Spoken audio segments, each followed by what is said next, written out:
Welcome to Outside the Bubble. The sole purpose of this video is to logically prove that suffering does not disprove God. This video is intended for adult viewers. We have set it so that it won't be recommended to children's feeds on YouTube, precisely to give you the chance to preview it first and decide if it's suitable for them. We're not here to spark debates, just to share some food for thought on why suffering exists, especially for children and the innocent. Now, let's begin. We can only dream of things that fit inside space, time, and matter.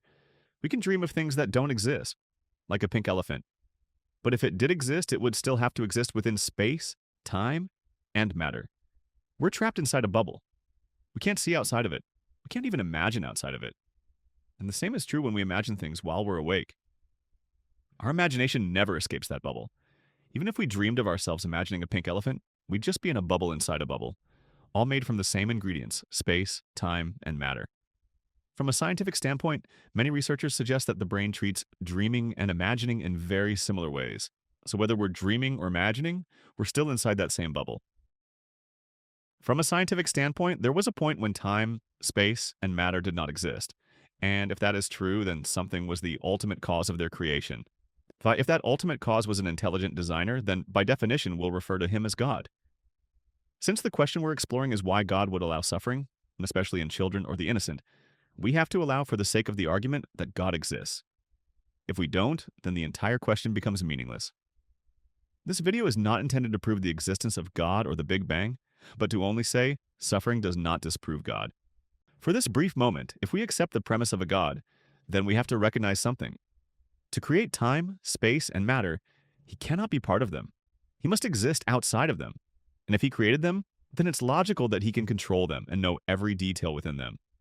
If he created the earth, then he isn't limited by physics. He can divide waters, create life, or take life according to his will. He can also give us the ability to make our own choices, what we call free will. Let's imagine a football game. One team is the current NFL Super Bowl champions. The other team is a children's Little League flag football team.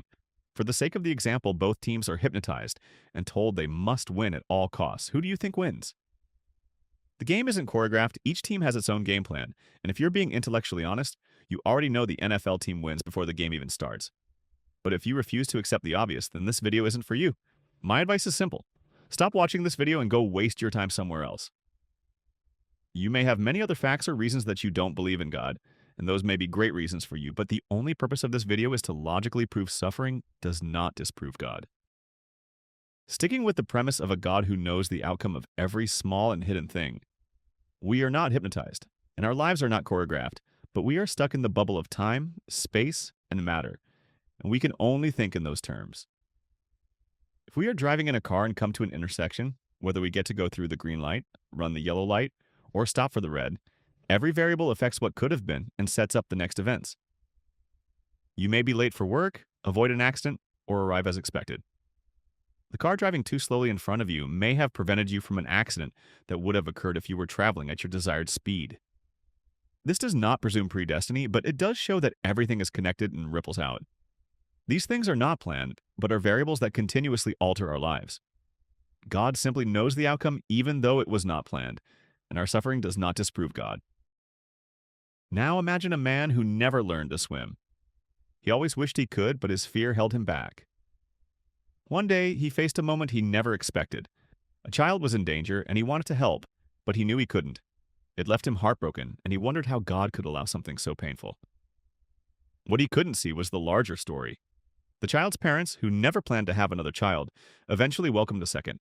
And that second child grew up to become a world leader who helped millions and brought great good into the world. And the child who passed was not lost or forgotten. From the moment of his birth, God knew him, loved him, and prepared a place for him in his presence. And still, suffering does not disprove God. We live our entire lives inside limits we can't escape. Limits we often don't even notice. Everything we understand, everything we imagine, everything we judge as good or bad, all of it happens from inside a framework we didn't design.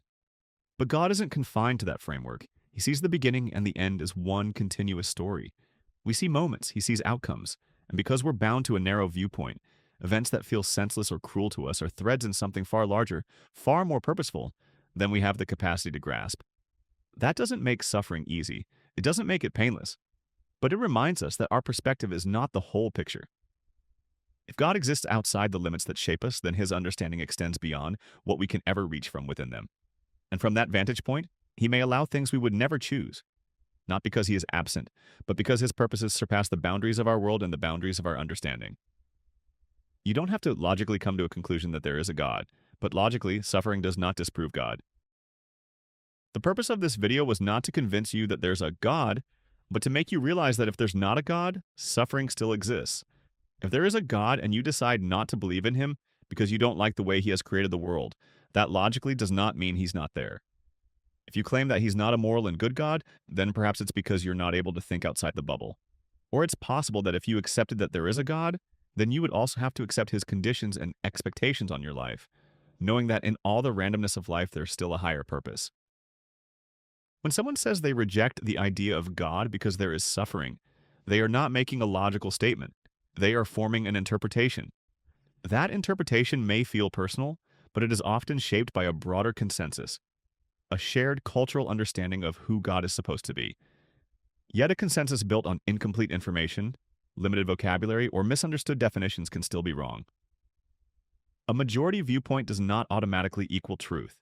If the underlying definitions are flawed, if the concept of God, of love, or of goodness has been reduced, oversimplified, or mistranslated, then the conclusions drawn from that consensus will also be flawed. A cowboy puts down a horse that is gravely injured. To another experienced cowboy, the act is an expression of compassion, the only way to end the horse's suffering. But to a small child watching the same event, it appears cruel and senseless. The child does not have the knowledge, perspective, or even vocabulary to understand the reasoning behind the act. The child interprets the event through the only framework available to them, and reaches a false conclusion. Human beings often do the same when evaluating suffering. We interpret events through limited perspective and limited language, and then assume our interpretation reflects ultimate reality. But our perception does not determine truth.